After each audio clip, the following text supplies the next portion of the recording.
C'est un grand flemmard, ai-je découvert. Le cerveau, Il cherche des raccourcis tout le temps. c'est-à-dire que le cerveau, déjà, il consomme plus de 20% de l'énergie du corps, alors qu'il n'en pèse que 2.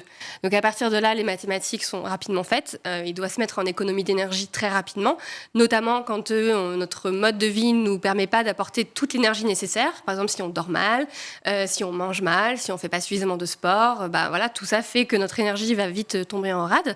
Et par conséquent, en effet, le cerveau va toujours se mettre en mode économie. Et si on le ramène sur des questions d'éducation qui nous intéressent ici sur School, le fait qu'ils se mettent en économie, ça explique en partie ce grand sujet très à la mode, on en a déjà parlé ici, que sont les biais cognitifs. C'est-à-dire le moment où on croit savoir quelque chose, on dit qu'il faut lutter contre vos biais cognitifs. Mais au départ, c'est un truc que le cerveau fait pour nous aider. Exactement, ça lui fait gagner de l'énergie, ça lui fait gagner du temps, ça lui permet de ne pas prendre en compte et de ne pas traiter toutes les informations qui se passent autour, parce que il y a beaucoup d'informations, surtout aujourd'hui, qui nous entourent.